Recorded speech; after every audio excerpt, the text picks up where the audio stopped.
زدني علما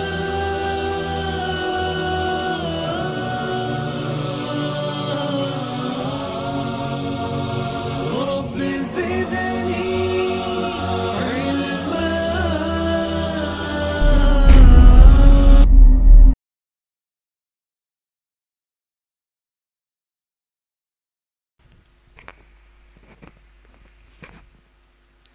السلام علیکم ورحمۃ اللہ وبرکاتہ. بسم اللہ الرحمن الرحیم. الحمد للہ رب العالمین. الحمد للہ الذی لا الہ الا هو الحی القیوم واتوب الیہ. بسم اللہ الرحمن الرحیم. رب اشرح لی صدری ویسر لی امری واحلل عقدۃ من لسانی یفقہوا قولی. آپ تمام سامعین اکرام کا دوسری مرتبہ منعقد کی جانے والی 10 سنڈیز 10 اسپیکرز 10 ٹاپکس کے اس پہلی نشست میں استقبال ہے. السلام علیکم ورحمۃ اللہ وبرکاتہ. پہلی اس نشست میں جو موضوع لیا گیا ہے وہ ہے آیت الکرسی. اللہ کے نبی صلی اللہ علیہ وسلم نے ارشاد فرمایا قرآن مجید کی سب سے زبردست صورت، اس کی سب سے زبردست آیت آیت الکرسی. آیت الکرسی، اس میں ایک جملہ ہے کرسی. عام طور پہ جو ہم کرسی سمجھتے ہیں اس سے یہ مراد لینی نہیں چاہیے جو ہم ہماری عام زندگی میں کرسی استعمال کرتے ہیں. یہ کرسی کی حقیقت کیا ہے؟ اس کرسی لفظ سے اللہ عز و جل کی کیا پہچان حاصل کر سکتے؟ کیا ایمان کی تازگی کا اصول ہو سکتا؟ انشاءاللہ اس موضوع میں آگے دیکھیں گے. یہ جو آیت الکرسی کے بارے میں درس دیا جا رہا ہے وہ علامہ شیخ عثیمین رحمۃ اللہ علیہ کی شرح جو آیت الکرسی پہ آپ نے کی ہے اس سے کچھ چیدہ باتیں لے کر ہماری عام زندگی کا جائزہ انشاءاللہ لینے کی کوشش کریں گے. نبی صلی اللہ علیہ وسلم نے ارشاد فرمایا آیت الکرسی کی فضیلت کے بارے میں کہ آپ صلی اللہ علیہ وسلم کہتے ہیں کہ جس نے ہر صلاح کے بعد آیت الکرسی کی تلاوت کی، جس نے ہر صلاح کے بعد آیت الکرسی کی تلاوت کی، اب اسے جنت میں جانے سے موت کے سوائے کوئی دوسری چیز نہیں روکتی.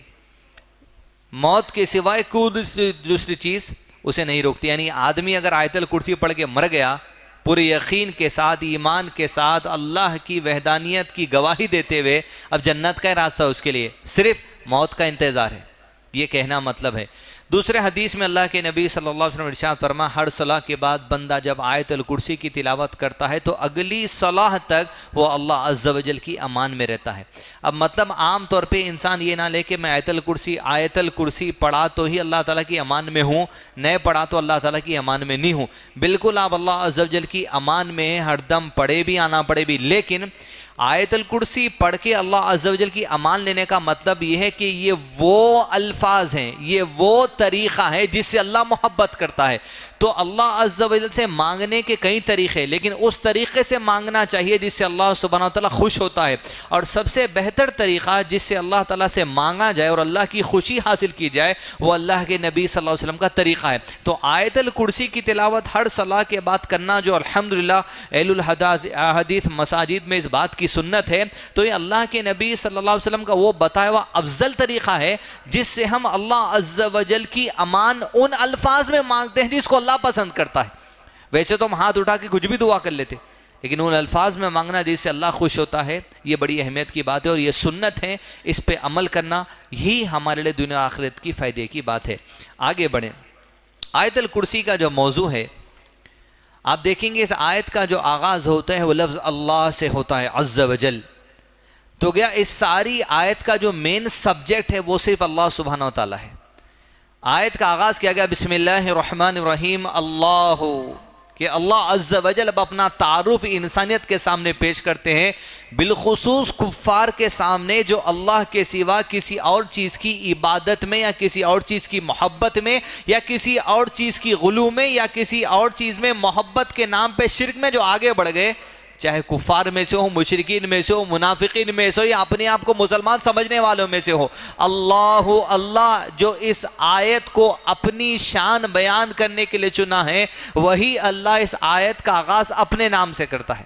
علامہ شیخ عثیمین رحمہ اللہ نے کہا اللہ یہ جو لفظ ہے اس کی خاصیت بیان کرتے ہوئے شیخ نے کہا طرح طرح کے جہالت کے زمانے انسانیت نے دیکھ لیے، طرح طرح کے حد درجے کی جہالت کا زمانہ چلے گا اور حد درجے کی جہالت کا زمانہ آ بھی سکتا ہوگا. اور حد درجے کے علم کا زمانہ بھی لوگوں نے دیکھا. سلیمان علیہ السلام کا زمانہ جو بڑے علم کا زمانہ تھا, ہواؤں کا رخ موڑ لیتے تھے اللہ عز و جل کے دیے ہوئے علم کے ذریعے. آنے والا بھی ٹیکنالوجی کا زمانہ جو اب بھی ہے, آنے والا. کہا شیخ نے اللہ لفظ کی یہ نام کی اتنی بڑی خصوصیت ہے کہ جاہل سے جاہل زمانے گزر گئے لیکن کسی نے اپنی اولاد کا نام اللہ نہیں رکھا آج تک.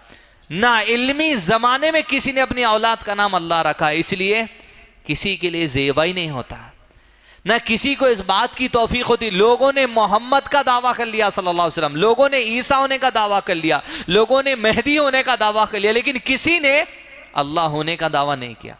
اللہ, یہ اللہ عز و جل کا ذاتی نام ہے. اللہ عز و جل کے اسماء و صفات آپ سنے ہوں گے, 99 نام میں 99 سے زیادہ نام قرآن و حدیث میں علماء کرام میں جمع کی ہیں. یہ جو نام ہے اللہ سبحانہ و تعالیٰ کے, اللہ سبحانہ و تعالیٰ کا ذاتی نام ہے, جس نام سے اللہ سبحانہ و تعالیٰ نے اپنے آپ کی پہچان انسانیت کے سامنے, اپنی مخلوق کے سامنے کی ہے. دیگر جتنے اللہ سبحانہ و تعالیٰ کے نام ہیں وہ اللہ عز و جل کی صفات بھی ہیں, یعنی الرحمن رحم کرنے والا, الرزاق رزق دینے والا, رزق دیتا ہی اللہ کی صفت ہے, الرزاق ہی اللہ عز و جل کا نام ہے. لیکن اللہ جو ہے یہ صرف اللہ کا اسم ہی, اللہ کی صفت نہیں ہے, اس بات کو ذہن میں رکھیں. اللہ چیلنج اللہ عز و جل کا, پہلے اللہ نے اپنا تعارف دے دیا کہ میں تمہارا رب ہوں اللہ. اب یہاں سے دوسری جو آیت کا حصہ شروع ہو جاتا ہے, کیا ہے آیت کا دوسرا حصہ؟ لا الہ. یہاں سے لا جو لفظ آ گیا, یہاں سے چیلنجز کا آغاز شروع ہو جاتا ہے. ہمارے دل میں اگر کسی کی محبت گھسے بھی ہے جو اب غلو کی حد کو چلے گئی, کسی کے پاس جادوگروں کے لیے یہ معاملہ ہوگا کہ جادوگروں سے معاملہ ڈیل کرا لیں گے, یہاں پر سب کی چھٹی ہوتی, یہ جگہ ایسی ہے, یہ مسجد ہے ایسی, چھٹی ہونے والی جگہ ہے ان کی. کسی کا دل اگر جادوگروں میں اٹکا ہوا ہے, کسی کا دل اگر یہ اٹکا ہوا ہے, میرے کو لوگوں کی نظر لگ جاتی, اللہ چاہا تو لگتی. کسی کا دل یہ لٹکا ہوا ہے کہ میں عمل کچھ بھی کر لو بھائی, شفاعت تو میرے پاس ہے, انہوں بھی. کوئی اگر کسی کا دل انگوٹھی میں اٹکے ہوا ہے, کسی کا دل تعویذ میں اٹکے ہوا ہے, کسی کا دل تاگے میں اٹکے ہوا ہے, کسی کا دل کانچ کی گلاس میں پانی بھر کے لیمبو دکان کے کاؤنٹر پہ رکھ دینے میں اس میں اٹکے ہوا ہے, نظر لگی اگر دکان پہ تو لیمبو اوپر آ جاتا, پانی بھرے تو انسان کی باڈی بھی سمندر میں سے اوپر آ جاتی, لیمبو نہیں آتا. کسی کا دل اگر اس میں بھی اٹکا ہوا ہے, کوئی یہ سمجھ رہا کہ ہم تو کیا ہمارا سایہ بھی جہنم میں نہ جائے گا, رسول اللہ سے دیکھا نہ جائے گا. کوئی یہ سمجھ رہا ہے کہ غوث بھائی کا دامن پڑھ کے جنت کے اندر چلے جائیں گے.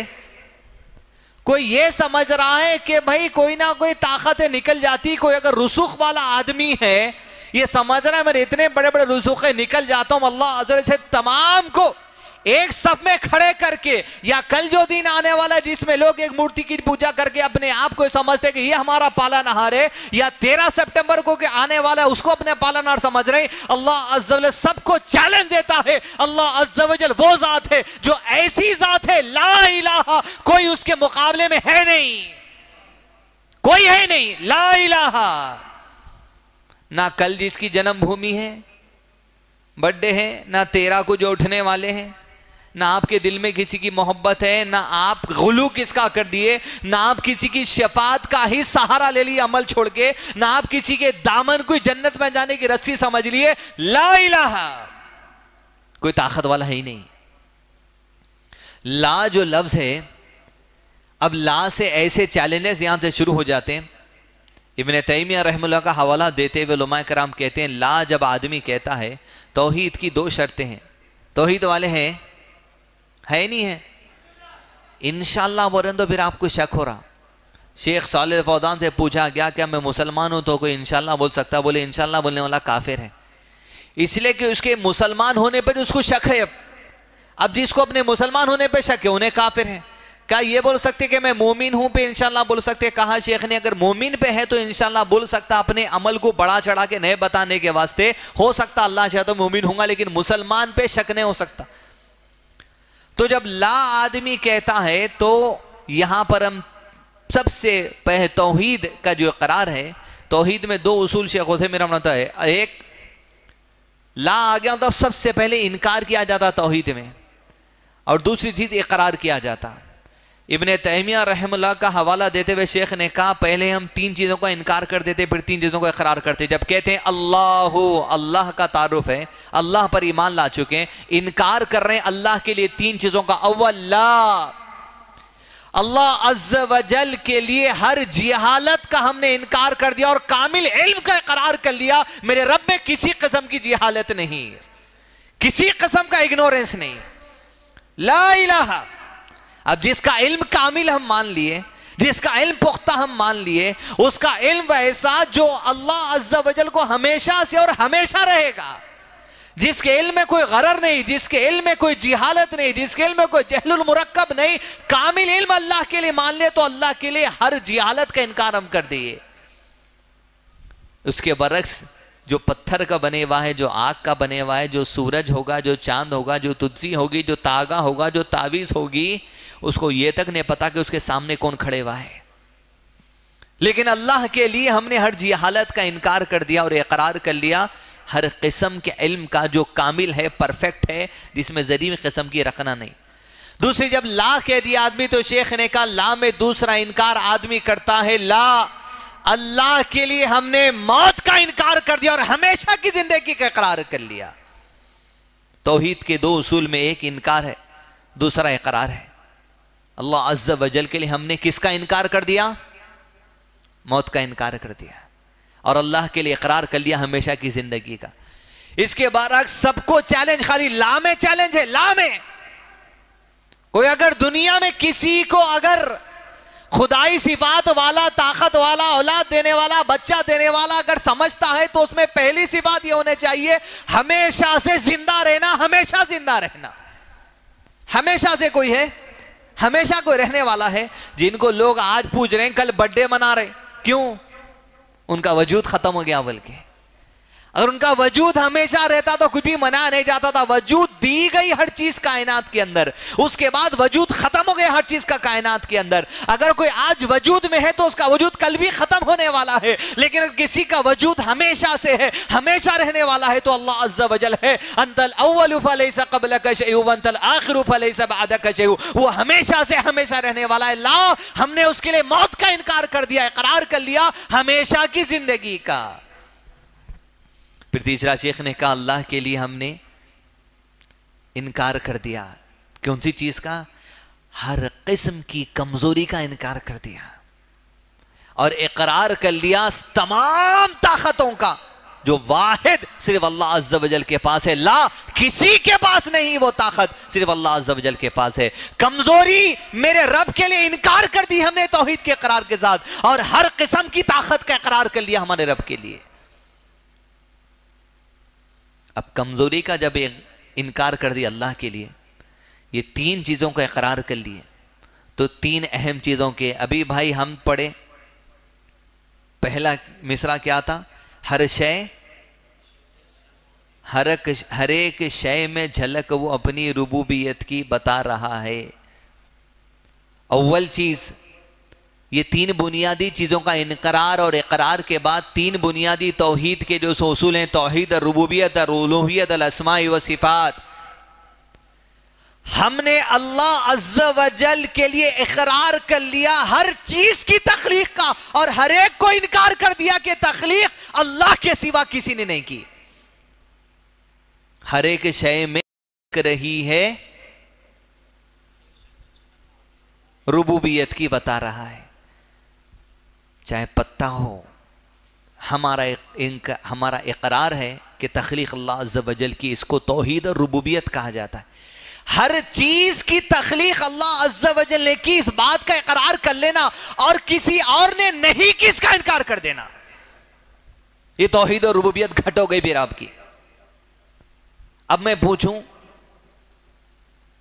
انسان کی تخلیق کس نے کی؟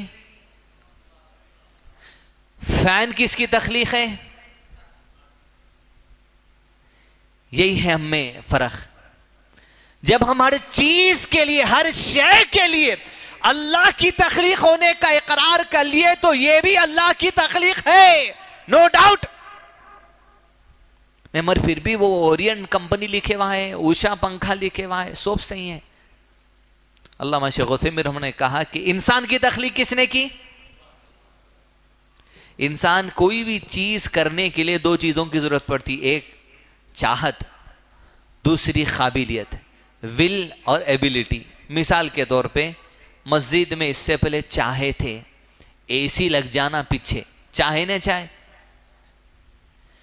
اب اس کے واسطے قابلیت ہونا پڑتا ہے، ایبیلٹی ہونا، تھوڑے جیب میں ہاتھ ڈالنا پڑتا، تھوڑے نکالنا پڑتا، کر کے کرا کے الحمدللہ 200 وہ حصے میں ادھر لگے نہیں لگے بھائی لگے.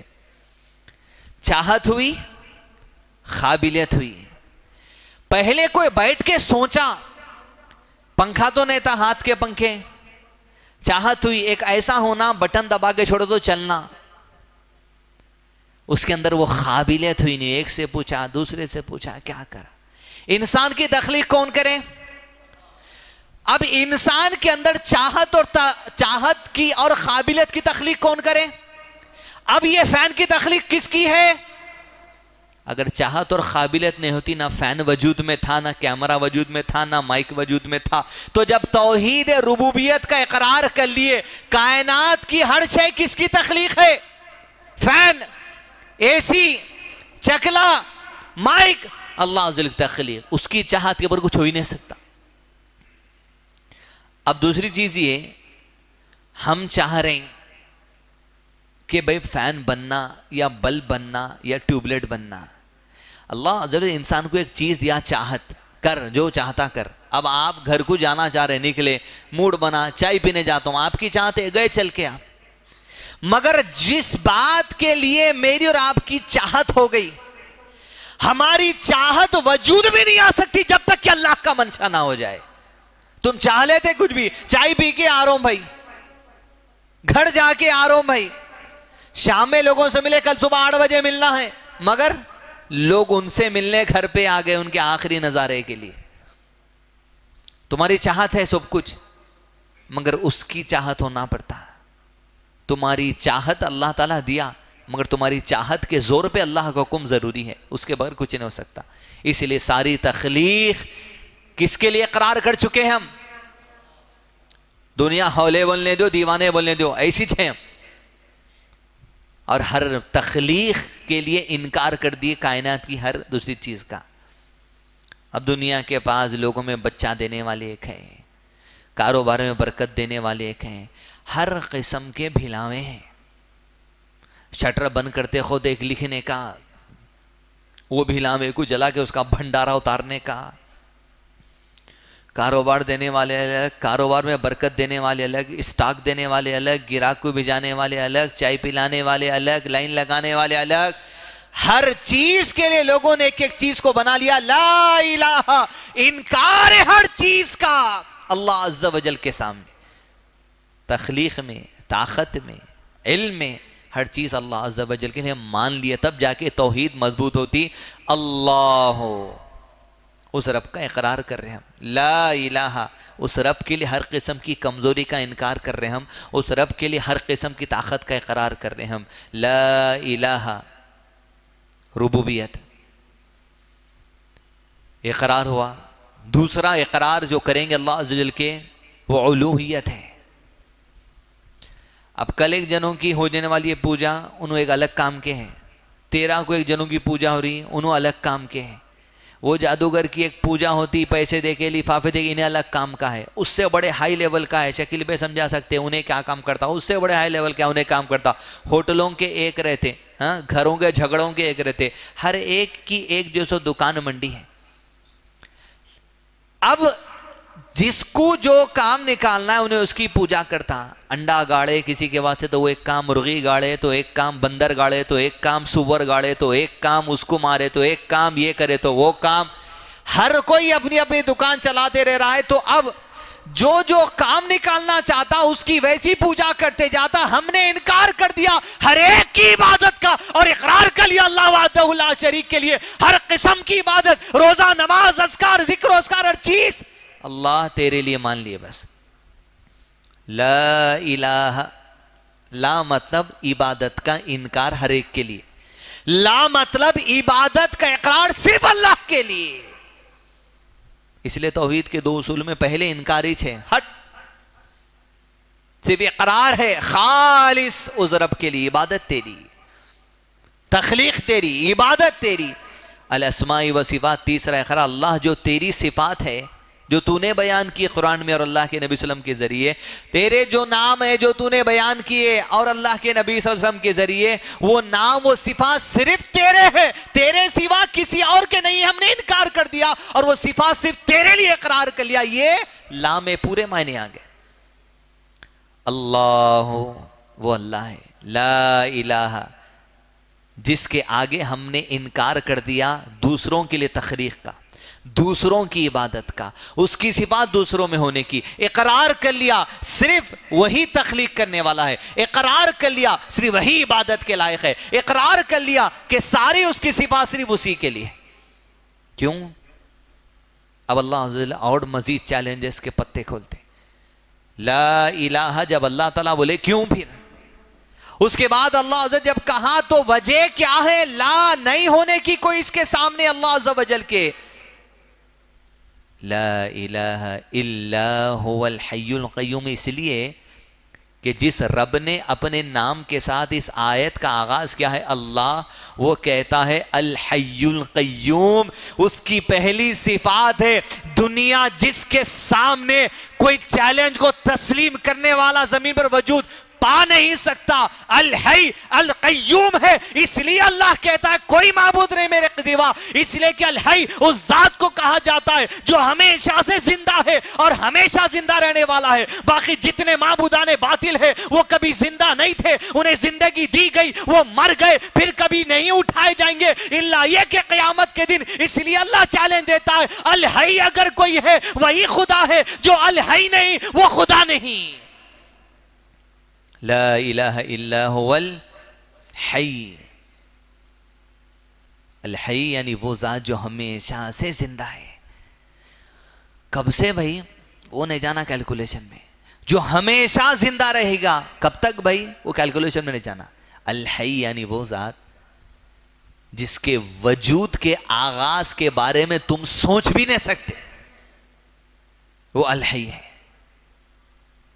اور اللہ عز و جل تمام معبودان باطل یا وہ لوگ جو شفاعت کا سہارا، دامنوں کا سہارا، جنت میں داخل ہو جانے کا سہارا جو باطل عقائد لوگ بنا لیے، سب کے لیے چیلنج ہے، اگر تمہارے دل میں اللہ کی محبت ہے تو الحی پر سارا بھروسہ کر لو،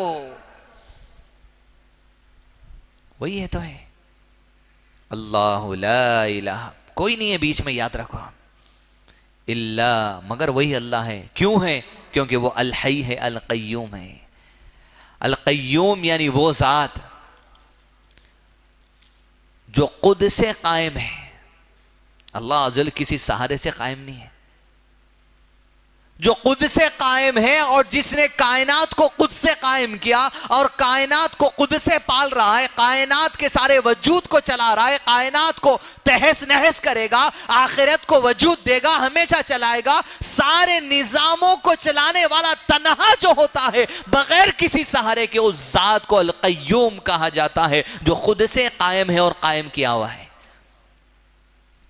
القیوم کو سمجھنے کے لیے ابن عباس اور رضی اللہ عنہ کی حدیث میں ابن عباس اور رضی اللہ عنہ نے الصمد کی مثال دی، کہا قل هو اللہ احد اللہ الصمد۔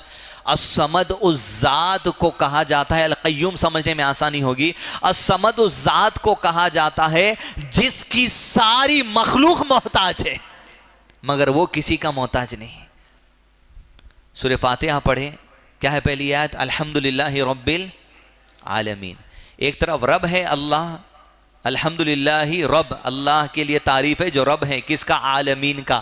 اب یہاں پر ایک ہی آیت کافی ہے ساری کائنات کو سمجھنے کے لیے، رب اللہ، اور اللہ اپنے مقابلے میں صرف عالمین کو سامنے رکھا، مطلب یہ کہ اللہ کی ذات کو چھوڑ کر جو کچھ ہے عالمین کا حصہ ہے، جو کچھ عالمین کا حصہ ہے، اور اللہ نے کہہ دیا میں رب العالمین ہوں، ساری مخلوق کا رب میں ہوں، مجھے کسی کی ضرورت نہیں۔ القیوم۔ اب جتنے پتلے بن رہے ہیں، اب بھی آئے تو پرانے پل سے پتلے جانا شروع ہو گئے، کسی سہارے کے بغیر کچھ نہیں چلتا، کسی سہارے کے بغیر کچھ نہیں، ہر چیز کا سہارا دنیا میں آج انسان بنا لیا۔ القیوم جو بغیر کسی سہارے کے ہے اس کو چھوڑ دیا، اس لیے انسان بے سہارا ہو گیا. خالی قوالیاں مان لیتے بیٹے، بے سہاروں کا سہارا مصطفیٰ ہمارا، بولے تو کچھ نہیں ہوتا.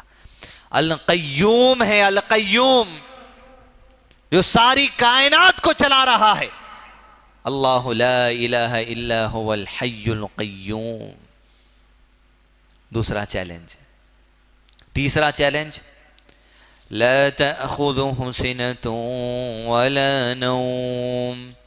شیخ نے کہا انسان دو قسم سے سوتا. ایک ٹائم، اب درس ہوتا، چائے پانا کھانا ہو، اس کے بعد آدمی سوچ لیتا بھائی 11 سوا 11 کو سو جاؤں گا. ایک یہ ایک پلانڈ سوتا آدمی. دوسرا جو آدمی کا سونا ہے اس کے اوپر اونگ غالب آ جاتی ہے، برداشت ختم ہو جاتی اس کی.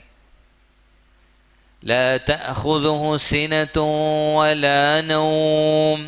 اب اس میں معنی شیخ نے یہ کہے یہ ہے، اب اللہ عز و جل کی ذات نہ خود سے سونے کو پسند کرتی ہے، نہ نیند اللہ کی ذات پر غالب آ سکتی ہے. اس کو کہتے ہیں الحی القیوم لا تأخذه سنة ولا نوم.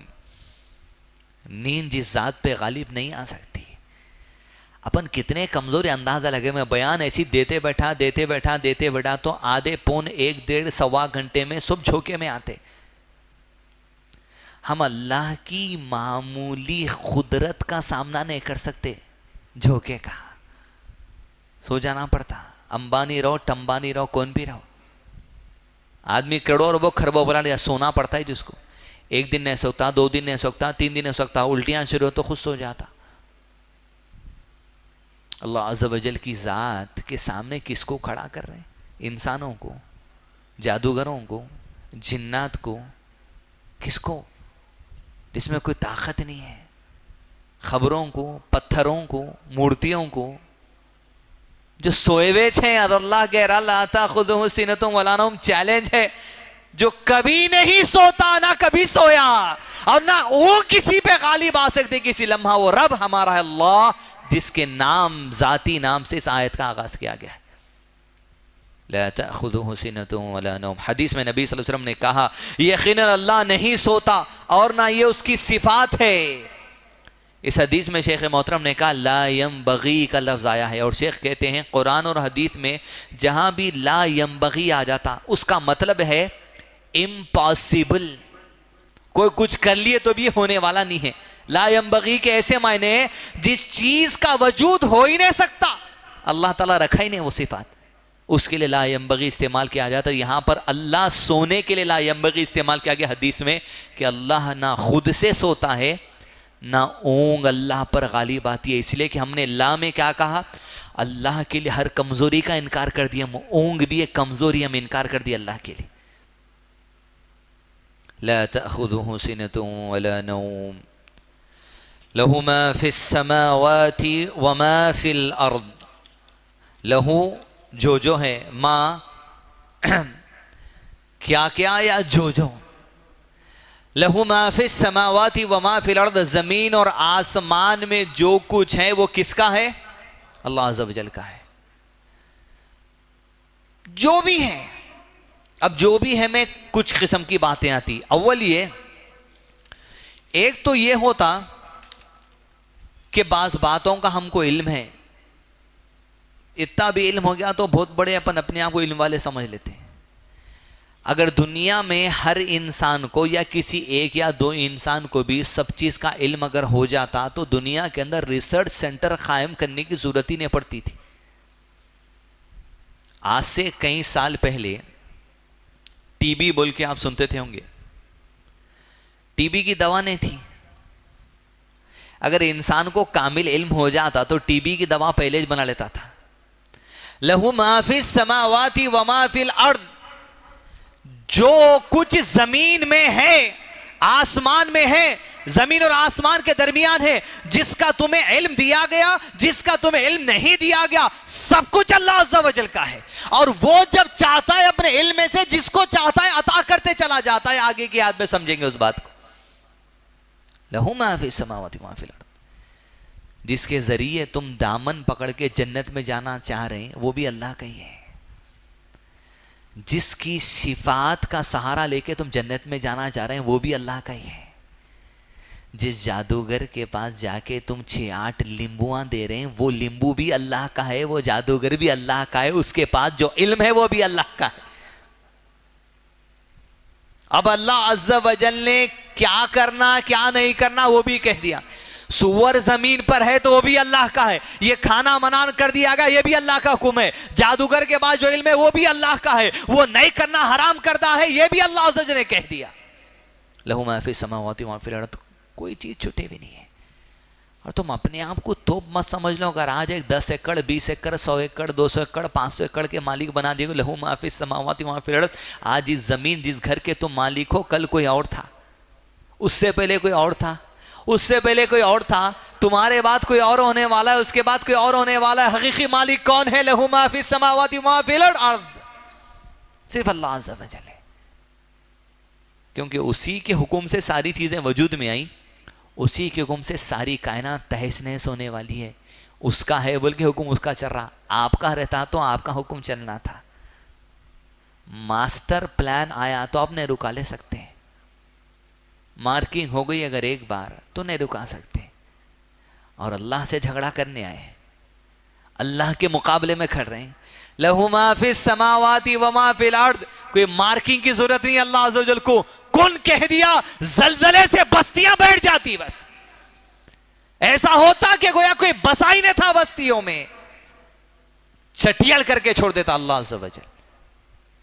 نہ جانے کتنے گاؤں کیرلا کے مٹ کے رہ گئے.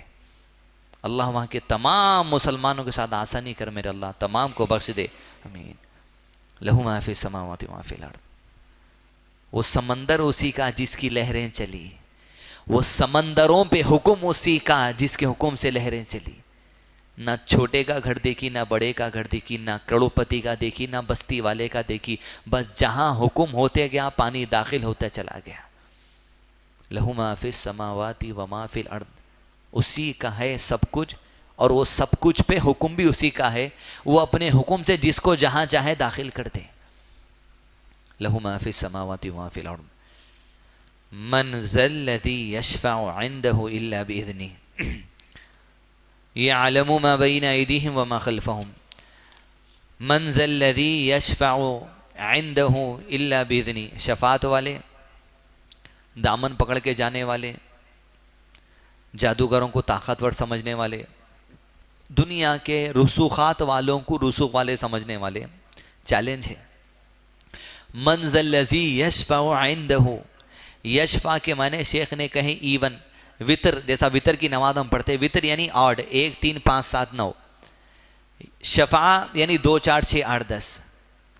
چیلنج اللہ عز و جل کا یہ سب سے ہے اور ان کو ماننے والوں سے بھی ہے. من کون ہے؟ الذی, من ذا الذی یشفع, اللہ کے قریب شفاعت کرنے والا, ایون کرنے والا.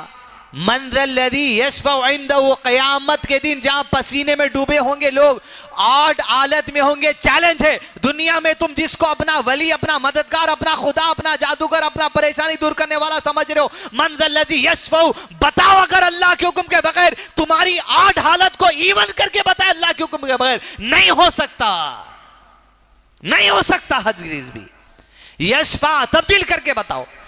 بتائیے آپ میرے کو, میں دے رہا ہوں 3 نمبر آپ کو, بغیر کسی چیز کے سہارے کے 3 کو 4 کر کے بتائیے آپ. بغیر 1 کے استعمال کے 3 4 نہیں ہو سکتا. 5 دیا اگر ہمیں یہاں تو بغیر 1 کے استعمال کے 6 نہیں ہو سکتا. تم ایک نمبر کو تبدیل نہیں کر سکتے. لہو ما فی السماوات و ما فی الارض, زمین پر جو میتھمیٹکس کا وجود ہے یہ بھی اللہ عز و جل کا ہے. تم اس کے نمبر کو, آڈ کو ایون نہیں کر سکتے, اور قیامت کی حالت کو تم جو سو ایون کرنے کی دھن میں ہے. دامن لے کے, شفاعت کا نام لے کے, بے شک ہے شفاعت, انکار نہیں ہے کسی چیز کا, مگر اللہ نے کیا کہا, من ذا الذی یشفع عنده الا باذنہ, میرے قریب کون ہے جو برے حالات سے لوگوں کو تبدیل کر کے اچھے حالات میں لا دے, الا باذنہ, مگر میرے حکم کے بغیر ہو ہی نہیں سکتا. کیوں؟ اس سے پہلے کی آیت میں اللہ نے کیا کہا, لہو ما فی السماوات و ما فی الارض, جس کے پیچھے تم سہارا لگا کے بیٹھے وہ بھی میرا ہے. وہ جو کچھ کر سکتا ہے میری مرضی سے کر سکتا ہے، میرے حکم سے کر سکتا ہے. من ذا الذی یشفع عنده الا باذنہ یعلم ما بین ایدیہم وما خلفہم. اس لیے کہ اللہ عز و جل اگلا چیلنج دیتے ہیں، جس کو تم کچھ سمجھ رہے ہیں، تم اگر اپنے آپ کچھ بہت کچھ سمجھ لیے، یعلم ما بین ایدیہم وما خلفہم، ہمارے علم میں ہے، مجھے پتا ہے جو تمہارے آگے ہے اور جو تمہارے پیچھے ہے. تم خود اپنے آپ کو بڑا سمجھ لے رہے ہیں، دولت آ گئی، پیسہ، مارے کی ہاتھ پیسے، مارے کی ہاتھ پیسے، مارے کی ہاتھ پیسے. یعلموا ما بین ایدیہم وما خلفہم. اب تمہاری اکڑ، تمہاری سوچ کچھ تبدیل ہو رہی ہے ایسا دیکھ رہا. تمہارے پیچھے خلفہم کیا ہے وہ ہم کو پتا ہے. یعلموا ما بین ایدیہم وما خلفہم، تمہارے آگے لمحے میں کیا آنے والا ہے ہم کو پتا ہے. لاکھوں کروڑوں اربوں لے کے تھے، 8 نومبر 2016 کو چھٹی ہو گئی. 8 بجے اٹھے مودی بھائی، کیا کریں، 500 1000 کے بینڈ بولے، پھینک دینا پڑا لوگوں کو پیسہ. یعلموا ما بین ایدیہم وما خلفہم، ہم کو پتا ہے تمہارے آگے کیا ہے، تمہارے پیچھے کہ تم کہاں تک بھاگ سکتے. مجاوروں، مرشدوں، جادوگروں کے پاس جانے والے، یعلموا ما بین ایدیہم وما خلفہم، وہ میتھرا ایک جگہ منتر پڑھ کے دوسری جگہ گئے تک کتنی ہیبت لگی ہوئی رہتی ہے وہ اللہ کو معلوم. انہیں یہاں کیا کرا تو آگے کیا پڑھتے جانا، ہر قدم پہ کس کا بھلاواں چڑھاتے رہنا، جنوں کو کیسا خوش کرتے رہنا. یعلموا ما بین ایدیہم وما خلفہم، ہم کو پتا ہے تم ان کو طاقتور سمجھ رہے، ہم کو پتا ہے اس کے آگے پیچھے کیا چلتا. یعلموا ما بین ایدیہم وما خلفہم ولا یحیطون بشیء من علمہ. اللہ اکبر. اب اللہ نے کہہ دیا تمہارے آگے پیچھے کیا ہم کو پتا ہے. وما خلفہم ولا یحیطون بشیء من علمہ الا بما شاء. ایک، اب اللہ عز و جل کے علم میں سب کچھ ہے، تمہارے آگے تمہارے پیچھے. ایک چیز ہمیشہ یاد رکھنا، اپنے علم میں رکھنا کہ ہم پیچھے ایک بہت بڑا علم چھوڑا ہے. حمد میں کیا پڑھے، اور تم اللہ سے کیا ہوا وعدہ بھول گئے مگر وہ اپنے کیے ہوئے وعدے کو نبھا رہا ہے. سورہ اعراف میں اللہ سے ایک وعدہ کیا، اللہ نے پوچھا تھا ہم سب سے، مودی بھی تھے اس میں ٹھہرے ہوئے، الستُ بربکم، کیا میں تمہارا رب ہوں. میں آپ مودی وغیرہ جتنے سب جواب دیے بلا، قالوا بلا شہیدنا، ہم گواہی دے دی اللہ تو ہمارا رب ہے. یعلموا ما بین ایدیہم وما خلفہم، پیچھے کیا چھوڑا ہے وعدہ اللہ کو علم ہے. تم دنیا میں بھول گئے تو کچھ الگ بات نہیں ہے. پھر اگلی آیت میں اللہ نے کہا ہم نے وعدہ تم سے اس لیے لے لیا تاکہ قیامت کے دن تم آگے ہم سے یہ نہیں کہنا ہمارے باپ دادا شرک کرے تو میں شرک کر لیا تھا، یہ نہیں بولنا آ کے وہاں پر. اس واسطے وہ وعدہ پہلے لے لیا گیا ہے. یعلموا ما بین ایدیہم وما خلفہم ولا یحیطون بشیء من علمہ الا بما شاء. اور اس کے علم میں جو ہے، کس کے علم میں جو ہے، تم اس کی چاہت کے بغیر اپنے علم میں کچھ لا بھی نہیں سکتے. یعلموا ما بین ایدیہم وما خلفہم ولا یحیطون بشیء من علمہ الا بما شاء. اس کی چاہت کے بغیر اس کے علم میں سے تم کو کچھ ملتا بھی نہیں. شیخ محترم نے کہا علم 2 قسم کا ہے. اول، پہلا علم یہ کہ تمہیں اللہ عز و جل کی ذات اور اس کی صفات کے بارے میں کچھ علم ہے نہیں الا یہ کہ جو اللہ نے دے دیا. الحی القیوم کا علم کسی کو نہیں تھا جب تک کہ آیت الکرسی نہیں آ گئی. لا تأخذہ سنۃ ولا نوم کا علم کسی کو نہیں تھا جب تک کہ اللہ نے آیت نازل نہیں کر دی. یعلموا، تم اس کے علم میں سے کچھ لا نہیں سکتے الا یہ کہ وہ چاہ لے.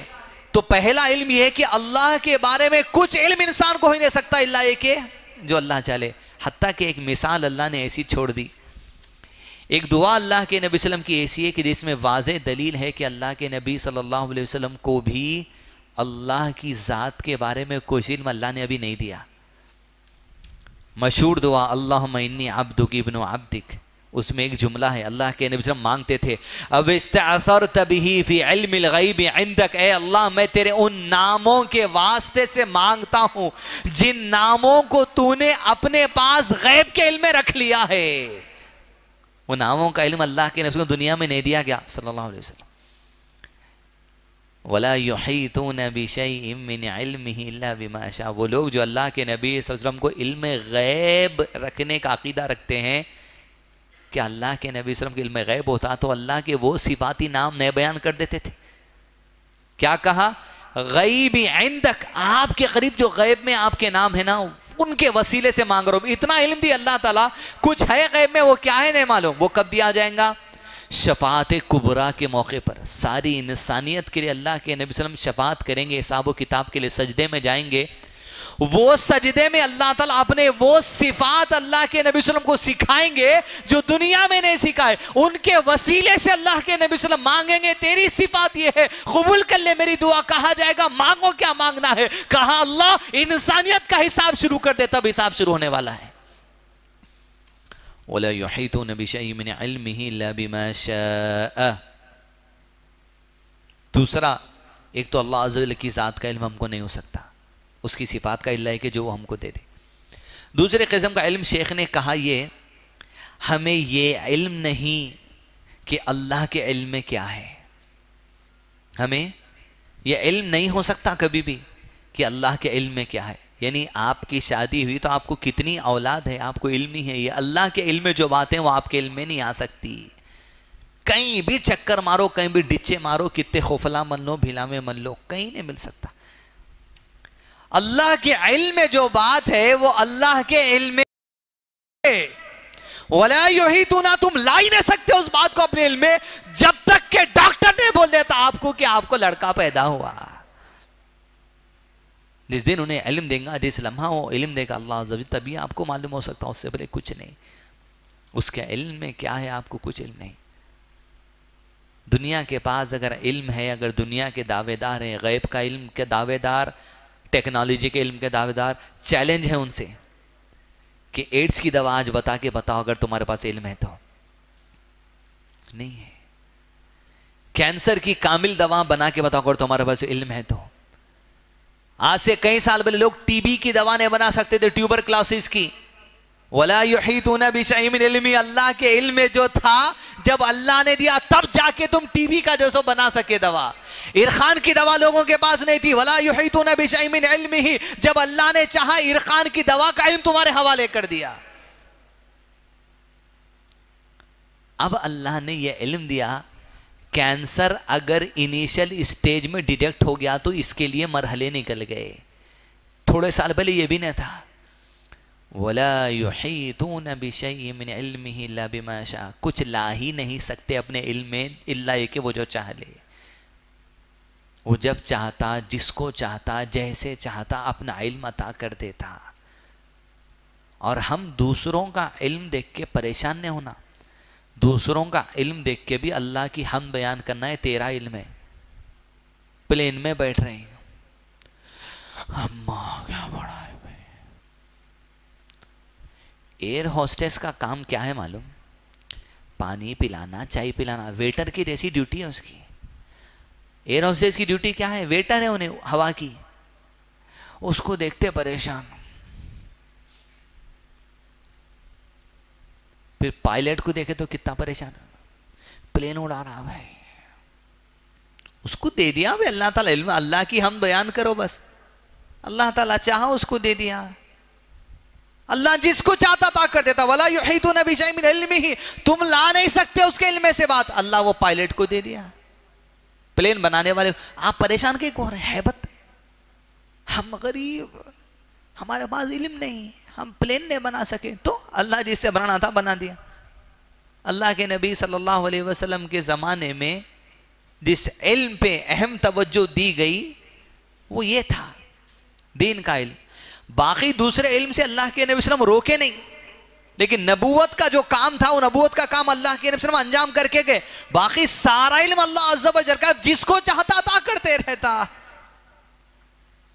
جب مدینہ ہجرت کرنے کے لیے اللہ کے نبی صلی اللہ علیہ وسلم گئے، ایک آدمی کو لیے تھے جو کافر تھا، راستے بتانے کا ماہر تھا، علم تھا اس کے پاس، پوری میپنگ رہتی تھی کون سے راستوں سے جانا. اس کو اللہ کے نبی صلی اللہ علیہ وسلم ہائر کیے. اللہ کے نبی صلی اللہ علیہ وسلم کے سامنے کچھ اوقات ہے اس کی، مگر اس کے پاس اس بات کا علم ہے. اللہ کے نبی صلی اللہ علیہ وسلم اسے لے کر چلا، ایسے راستوں سے لے کر چلا دشمن کی نظر نہ پڑے ہم پر. تو علم جس کو چاہتا اللہ تعالیٰ دیتے تھا. وَلَا يُحِيطُونَ بِشَيْءٍ مِّنْ عِلْمِهِ إِلَّا بِمَا شَاءَ وَسِعَ كُرْسِيُّهُ السَّمَاوَاتِ وَالْأَرْضَ. آیت الکرسی کا اہم جملہ ہے. الکرسی کو سمجھ لیے تو رب کی پہچان کا اندازہ لگا سکتے ہیں. اللہ اکبر، کون ہے ہمارا رب؟ وَسِعَ كُرْسِيُّهُ السَّمَاوَاتِ وَالْأَرْض. اس کی کرسی کی وسعت نے زمین اور آسمان کو گھیر لیا ہے. الکرسی اللہ عز و جل کے لیے جو بھی صفات کا تذکرہ قرآن اور حدیث میں آتا ہے، بنیادی اصول جان لیجئے، اس کو کسی دنیا کی شے سے اللہ کے لیے جن باتوں کا استعمال ہوا اس کو مقابلہ نہیں دے سکتے. جیسے اللہ کا ہاتھ ہے، ہمارے ہاتھ سے کبھی سوچنا نہیں ہے، کمپیریزن نہیں ہے. لیس کمثلہ شیء، اس کی کوئی مثال نہیں. وسع کرسی، اس کی کرسی، ہماری کرسی کوئی مثال نہیں ہے. اب اللہ عز و جل کہتے ہیں وسع کرسیہ السماوات والارض. شیخ عثیمین رحمہ اللہ نے ابن عباس کی حدیث کا حوالہ دیتے ہوئے یہ کہا الکرسی سے مراد موضع القدمین ہے. کیا ہے الکرسی سے مراد؟ موضع پیر رکھنے کی جگہ. اللہ اکبر، اندازہ لگائیے بات. آیت الکرسی میں صرف کرسی سے اللہ کی پہچان کری. موضع القدمین کے بارے میں حدیث نے ابن عباس اور رضی اللہ عنہ کے حوالے سے اور دیگر صحابہ کے حوالے سے شیخ عثیمین نے پیش کرتے ہوئے کہا الکرسی کی وسعت کا اندازہ یہ لگاؤ کہ ساتوں آسمان کتنے؟ ساتوں زمینیں کتنے؟ اب آسمانوں میں جوپیٹر بھی آ گیا، سن بھی آ گیا، مارس بھی آ گیا، پلوٹو بھی آ گیا، جتنے ہیں سیارے سب آ گئے. جو سیاروں تک پہنچنے وہ بھی آ گئے. ایسٹیرائڈز بولتے ہیں، یعنی اتنے بڑے بڑے جو پلانٹس ہوتے ہیں وہ آ کے ٹکراتے. آپ وہ ٹکرانے سے زمین کے جیسے پلانٹوں کا وجود ہوتا. اللہ اکبر، وہ سب آ گئے. خالی الکرسی پہ غور کرو آپ. کرسی یعنی موضع القدمین، قدم رکھنے کی جگہ. وسع کرسیہ السماوات والارض، ساتوں آسمان، ساتوں زمین. سوچو بڑا ریگستان ہے، اس ریگستان میں ایک انگوٹھی پھینک دی ہے. کیا پھینک دی ہے؟ کیا اوقات ہے انگوٹھی کی بتائیے آپ؟ بڑا ریگستان، اس میں انگوٹھی پھینک دی ہے. کیا اوقات ہے انگوٹھی کی؟ کچھ نہیں. وسع کرسیہ السماوات والارض، کرسی یعنی موضع القدمین چیخنے کا. ساتوں زمین، ساتوں آسمان کی اوقات الکرسی کے سامنے ایسی ہے کہ ساتوں زمین اور ساتوں آسمان انگوٹھی بنا کر کرسی کے سامنے ریگستان میں پھینک دیے گئے. اللہ اکبر. انگوٹھی کی اوقات ہے ساتوں زمین ساتوں آسمان کی. کس کے سامنے؟ کرسی کے سامنے. اور کرسی وہ بڑے ریگستان کے مانند ہے. اب کیا بچا بولیا؟ اس کائنات کو چلانے والا کون ہے جس آیت الکرسی کا آغاز کس نام سے ہوا؟ اللہ. اس لیے چیلنجز ہے، تم آ ہی نہیں سکتے لیول کو کوئی بھی. اللہ. ابھی ختم نہیں ہوئی حدیث. الرحمن علی العرش، رحمان کس پر مستوی ہے؟ عرش. اب تصور کر کے دیکھیے آپ، موضع القدمین کے سامنے ساتوں زمین ساتوں آسمان کی اوقات بڑے ریگستان میں انگوٹھی کے مانند ہے. تو حدیث کے آخری جملے میں کہا العرش، جس پر اللہ عز و جل مستوی ہے، اس عرش کے سامنے کرسی کی اوقات ایسے ہے جیسے بڑے ریگستان میں انگوٹھی بنا کر کرسی ڈال دی گئی. اللہ. وسع کرسیہ السماوات والارض. عرش کیا چیز ہے، کرسی کیا چیز ہے، زمین اور آسمان ساتھ ساتھ کیا چیز ہے. ایک انگوٹھی کے مانند ان کی اوقات ہے. سبحان اللہ العظیم. وہ اللہ چلاتا ہے. آیت الکرسی کا آغاز کس نام سے ہوا؟ اللہ. اور وہ کہتا ہے اس کی کرسی، اس کا عرش. تم کتے، تمہارے لوگاں کتے، جادوگراں کتے، یہ مورتیاں پتھر، کس کی کیا اوقات؟ لا الہ الا هو الحی القیوم لا تأخذه سنة ولا نوم. اور آخری آیت کیا ہے؟ ولا يؤوده حفظهما. اللہ اکبر. ساتوں زمین ساتوں آسمان موجود القدمین کے سامنے انگوٹھی، موجود القدمین عرش کے سامنے انگوٹھی کی جیسی مثال. ولا يؤوده حفظهما. اللہ کی شان یہ ہے، یہ سارے چیزوں کی حفاظت کرنے سے اللہ ذرا بھی نہیں تھکتا، تھکاوٹ نہیں ہے اس کو. اللہ اکبر. جادوگر بھی، میتھر بھی ٹائم ٹیبل سے آتا اٹھتا جاتا، جبکہ کسی کی ہوٹل چلا رہا بول کے عقیدہ ہے انہیں، کسی کی دکان چلا رہا بول کے عقیدہ ہے، مر سو جاتا. شیطان بھی سو جاتے. ولا یعودہ حفظہما. اللہ کو کوئی تھکاوٹ نہیں، نہ اونگ اس پہ غالب آ سکتی ہے. وَهُوَ الْعَلِيُّ الْعَظِيمُ. بلندی دو اعتبار سے، العلی بلندی دو اعتبار سے. ایک اللہ عز و جل ذات کے اعتبار سے بلند ہے. کوئی سوال اگر آئے ذہن میں، کوئی بولے آسمان کے اوپر کیا ہے؟ آسمان. اس کے اوپر کیا ہے؟ اللہ کا عرش. اس کے اوپر کیا ہے؟ اللہ ہے عرش پر.